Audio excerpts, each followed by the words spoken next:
Hello, everybody, and welcome back to another episode of the Injuries at the Point podcast. I am your host, Tyler Aaron. If you want to follow me on Instagram or Twitter, it is at TylerAaron65, or you can follow the show's Instagram or Twitter at PenguinsFan65. And in today's episode, we are going to look at what would be the ideal 2022-23 season for the Penguins. In the next segment, we will look at a potential trading partner with the Penguins and see what that team will target from the Penguins. And we will wrap up this episode with the Penguins preseason broadcast / media plans. And that is all coming up right after this drop. Oh, slap me, silly Sydney. Oh, save my face with a rusty razor. Oh, Murphy and the fans are smiling like a butcher's dog. Oh, let's go hunt moose on a Harley. Oh, scratch my back with a hat. As he beats Theodore like a ready mule. Ladies and gentlemen, you got it. Elvis has just left the building. Alright, I am back here on the Injuries at the Point podcast. I am your host, Tyler Aaron. If you want to follow me on Instagram or Twitter, it is at TylerAaron65, or you can follow the show's Instagram or Twitter at PenguinsFan65. And in this first segment, we are going to look at what would be the ideal 2022-23 season for the Penguins. So I'm going to go ahead and get started. I have a few things here that would be very ideal for the Penguins this season to help make the team better, hopefully help push for another postseason berth. So I'm going to go right ahead and get started. So the first one I have is the second line, whichever the combo will be, find some consistent production. The second line has really been inconsistent, I would say, this year. Like Jason Zucker, who only played for like half of the season last year. Same with Malkin and whoever you put on the right wing on that line.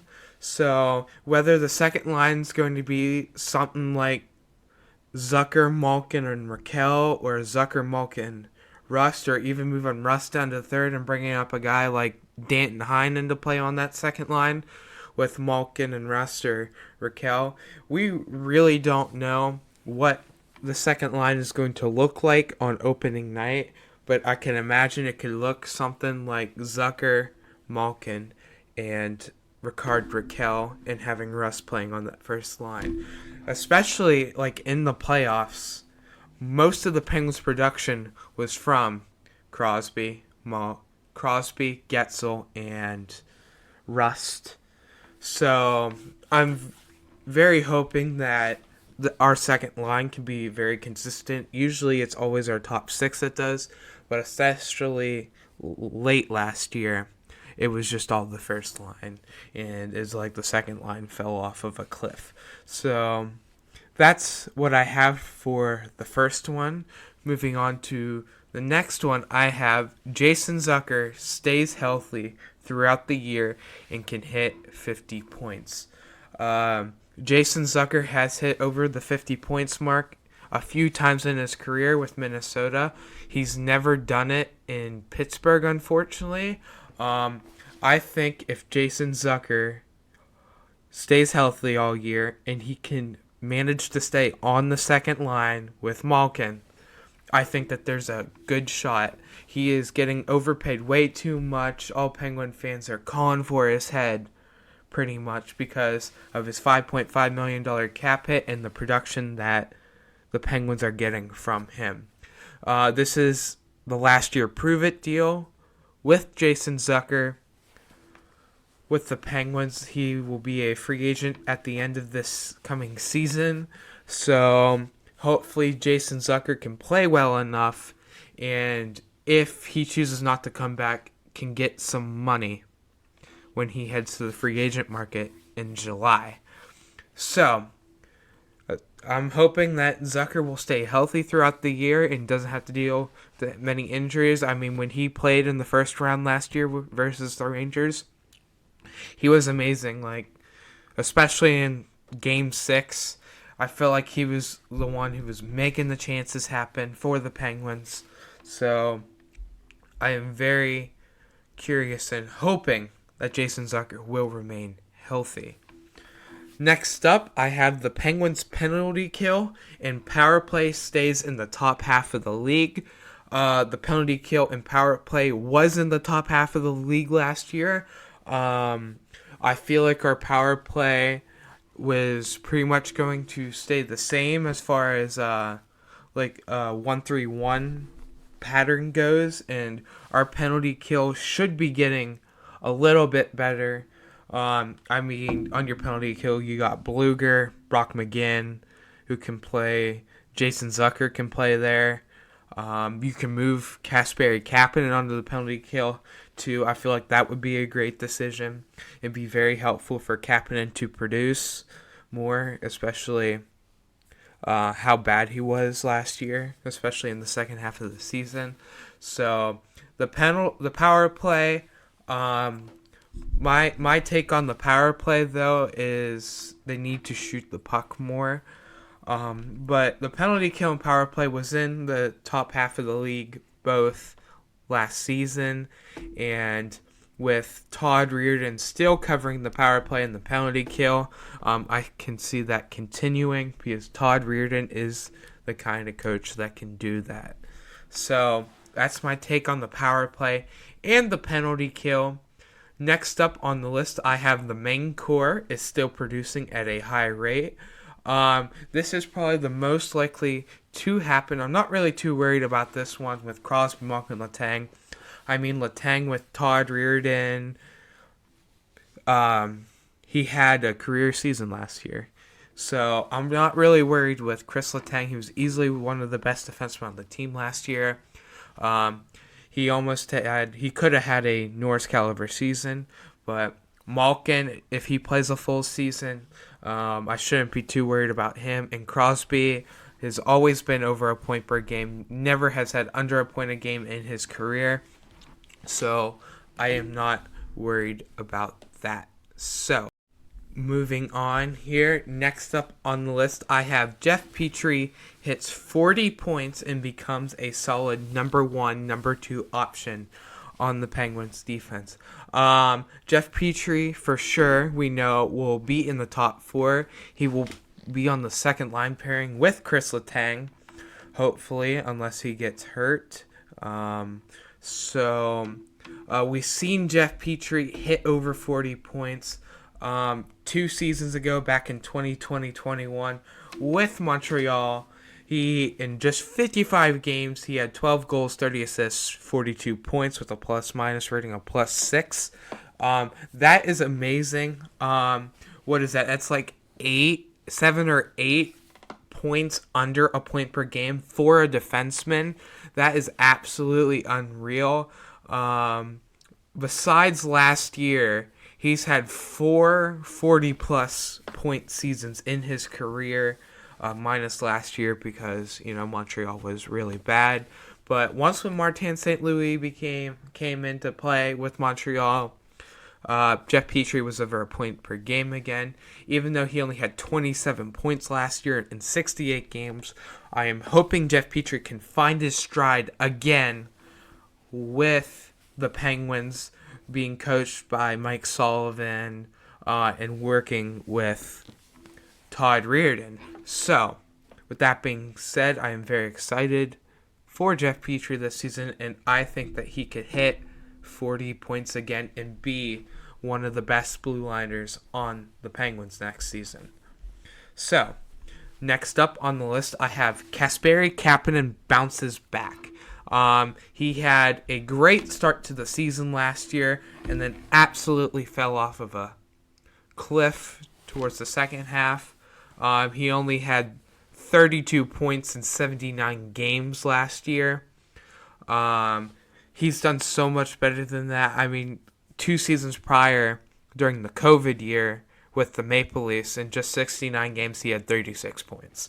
So I know this is the third highest points that he's ever put up in his career, but he's hit over 40 points before. In 2018-19, he had 44 points in 78 games. So he is perfectly capable at hitting the 44 points, especially with playing with Jeff Carter and Danton Heinen, I'd say, on the third line. If Kapanen even makes it onto the third line, and if you put Kapanen on the penalty kill, I feel like your penalty kill will get a crap ton better, and hopefully Kasperi Kapanen's production really produces this upcoming season. So, next up on the list, I have the Penguins' fourth line outperforms their expectations. So, the Penguins' bottom six isn't really the greatest right now. A lot of people don't like how our bottom six is formed right now, and especially our fourth line, especially because we have that one spot open. We really only have 11 forwards, so we got a few people performing. Our fourth line, I just remember a few years ago having Teddy Bluger, Brandon Tanev, and I can't put my finger. Zach Aston-Reese. Okay. Those three players. It was easily one of the best fourth lines in the league. Everyone on our fourth line now can play on the penalty kill. If they stay consistent on maybe 15 minutes a night, maybe, I don't know if that's too much or not enough, but the Penguins' fourth line, I feel like, can easily outperform their expectations. Help the penalty kill being one of the best in the league, and hopefully become one of the best fourth lines in the league like they were a few seasons ago. So, up next, I have the goalies remain healthy for the postseason, if we do indeed make it. I think that we will make the postseason. I'll be surprised if we won't. We've made it for the past 16, 17 seasons now. So if we do make it, the goalies stay healthy. Tristan Jarry ends up playing a whole round, hopefully. I know. I feel like we would have easily won that series versus the New York Rangers if Jarry played that entire season, or heck, even if Casey Smith played that entire series. It just comes down to the Penguins' luck. I feel like that's why the Penguins have struggled in round one these past few seasons. It's not because of how they play. It's just the luck that they have with the injuries and the goaltending and stuff. So hopefully Tristan Jarry, of course, stays healthy, but if not, Casey Smith is a great option too behind to back him up.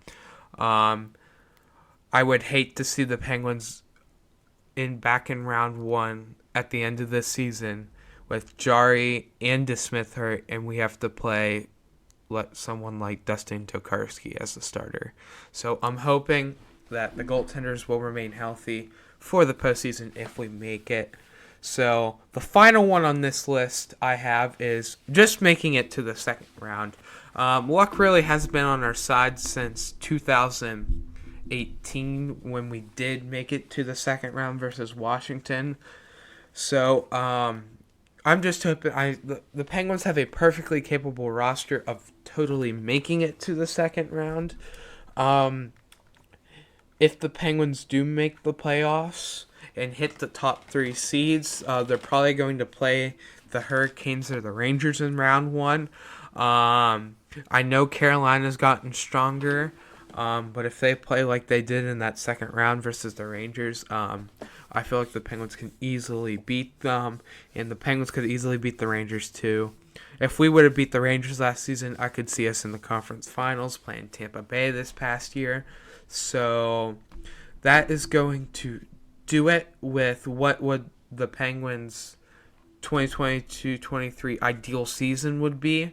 So coming up in the next segment, I will be talking about a potential trading partner with the Penguins and what that team would target off the Penguins roster. And that is coming up right after this. Alright, I am back here on the Answers at the Point podcast. I am your host, Tyler Aaron. If you want to follow me on Instagram or Twitter, it is at TylerAaron65, or you can follow the show's Instagram or Twitter at PenguinsFan65. And so in this segment, I'm going to talk about a potential trading partner with the Penguins and what that team could be targeting. So the team that I am seeing as a potential trading partner is Steve Yzerman and the Detroit Red Wings. As of right now, the Detroit Red Wings are currently they are $10.296 million underneath the cap, and most likely by when the season starts, they'll be around $7.5 million under the cap. So, I was reading a report from the HockeyWriters.com. It was an article by Michael DeRosa, and he was talking about some of the Detroit Red Wings 2022 offseason trade targets. And he wrote an entire article about what general manager Steve Yzerman and the Red Wings could be targeting from the Penguins this offseason. So they said that they could be targeting 3 different players on the Penguins. And I will go over those 3 players and what I think the Penguins could get from a deal like this. The first one being Brian Dumoulin. He's currently on his last year on his contract with a total cap hit of $4.1 million that will end at the end of the season. I don't know if the Penguins are really willing to trade him, but the Penguins do have 9 defensemen on the roster, and they do need to move a defenseman before the season starts. So I think Brian Dumoulin could be the one guy to go. I'd rather have a guy like Marcus Pettersson go, but I don't think that Marcus Pettersson will go.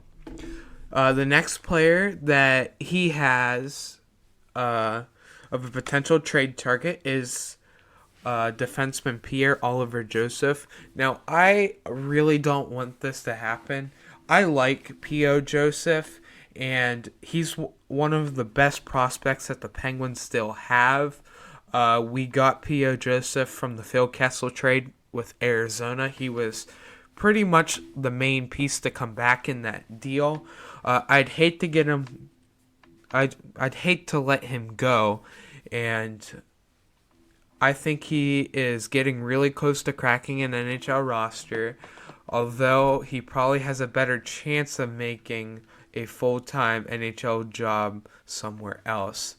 If you want to, bury this first-round draft, P.O. Joseph was a former first-round draft pick. I'm pretty sure he was drafted 23rd overall in 2017. I know he was drafted in 2017, but I will have to fact check that. Just last season he had 10 goals and 33 points in 61 total games with the Wilkes-Barre Scranton Penguins. I do believe P.O. Joseph can make an NHL roster. I just don't think it'll happen anytime soon with Pittsburgh. I would rather move P.O. Joseph if we were to in a deal where we can get like a top 6 forward in return, like somebody such as like JT Miller. I don't know, like a top 6 forward that that we can use. And so moving right along to the last player that the Red Wings could be targeting, and that would be Teddy Bluger. The original trade with Jeff Petrie, I'm pretty sure I've said this, but the original trade for Jeff Petrie was Teddy Bluger and Marcus Pettersson for Jeff Petrie. I think with the Penguins' new management, with Ron Hextall, they're not big fans with Teddy Bluger. I think he will be gone. I'm pretty sure that he has 1 year left on his contract as well. I'm pretty sure he's making a little over 2 or a little under 2 million per. I think that this is the least likely of the three. I don't think. I was looking at the Red Wings center depth, and they seem okay, unless they use Teddy Bluger for their penalty kill and maybe playing as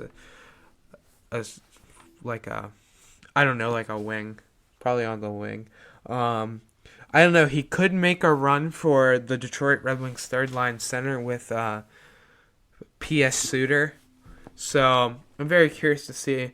Now, it's pretty interesting that the Red Wings are targeting these three. So what do I think the Penguins could get in return if the Red Wings make a deal? I don't think much in a way. It depends who goes.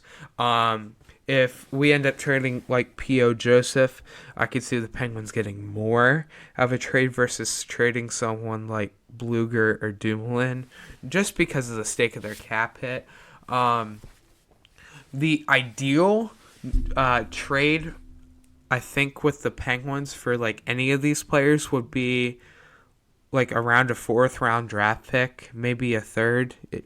I don't know. I really want to push Steve Yzerman's buttons, but boy, can he fleece a few teams. So, I could see the Red Wings giving up a prospect, but not a decent prospect in the Red Wings prospect pool. The Red Wings have easily one of the best prospect pools in the league. Looking at the Penguins prospect pool, something that we do lack in that is defensive depth. And I'm thinking like a guy like William Wallinder. I don't know if that's somebody that Steve Yzerman and the Red Wings were willing to give up, is someone like William Wallinder. He barely cracks the top 10 on my list with the Red Wings prospect pool. So I don't know if the Red Wings, but I think just getting like a 4th, 5th round draft pick would be enough. But if it ends up being a cap dump, it's going to be like future considerations, and I'm totally not for future considerations. So that is going to do it with the segment of the Detroit Red Wings potentially being a trade partner with the Penguins and the players that they are going to target. So coming up in the final segment, we are going to look at the Penguins preseason broadcast/media plans, and that is coming up right after this. Alright, I am back here on the Yinzers at the Point podcast. I am your host, Tyler Aaron. If you want to follow me on Instagram or Twitter, it is at TylerAaron65, or you can follow the show's Instagram or Twitter at PenguinsFan65. And in today's final segment, we are going to talk about the Penguins preseason broadcast/media plans. So the other day, the Penguins announced their preseason broadcast information. So I'm going to run through that and go over the preseason schedule. So the Penguins preseason starts on September 25th with a doubleheader, one versus the Blue Jackets at home at 1 p.m. and one in Columbus at 7. So the Penguins will send a group to Pittsburgh and a group to Columbus. One will play at 1, the other will play at 7. So the September 25th game at home versus the Blue Jackets is the Penguins free game for kids presented by Highmark.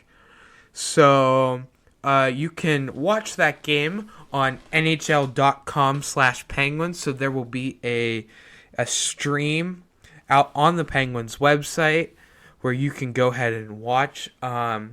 Most of these games are not on AT&T Sportsnet because of the Pirates and what their schedules looks like, and they get the broadcast first because theirs was planned before this.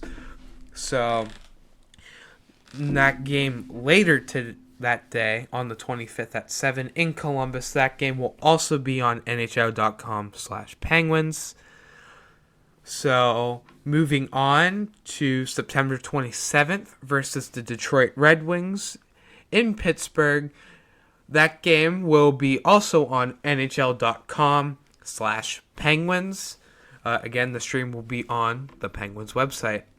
On October 1st in Buffalo, with a 1 o'clock puck drop, that game will indeed be on AT&T Sportsnet, so you can tune into that on AT&T Sportsnet. 2 days later, on October 3rd, at 7:30 in Detroit, there will be no broadcast for that game, so you'll have to follow along with @Penguins and @Pens Inside Scoop. So there will be no televised broadcast of the Penguins in Detroit on October 3rd at 7:30. And then the Penguins will wrap up their preseason versus the Buffalo Sabres on October 7th at 7, and that game will indeed be on AT&T Sportsnet. So you can only stream these games and can only be accessed if you live in the local Pittsburgh AT&T Sportsnet region. Multiple teams do use AT&T Sportsnet, such as the Seattle Kraken and so on. So as long as you're in the Pittsburgh AT&T Sportsnet region, you will be okay to watch both games against the Buffalo Sabres on October 1st and October 7th. And of course, all games will be on 105.9 The X on the radio.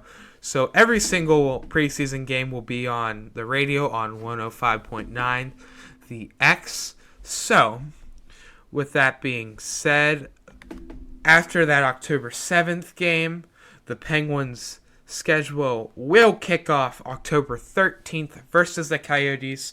So we are getting really close for preseason action to start. We have about 3.5 weeks-ish till preseason starts. I am very excited that hockey is almost back. Training camp should start really soon now. I forget what the date, but the Penguins rookies will be participating in the Rookie Challenge in Buffalo, New York. So that's coming up in a few weeks too as well.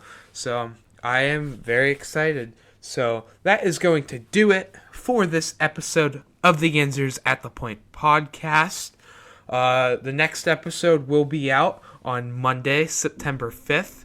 So that is going to do it for this episode. And I will talk to you all on Monday.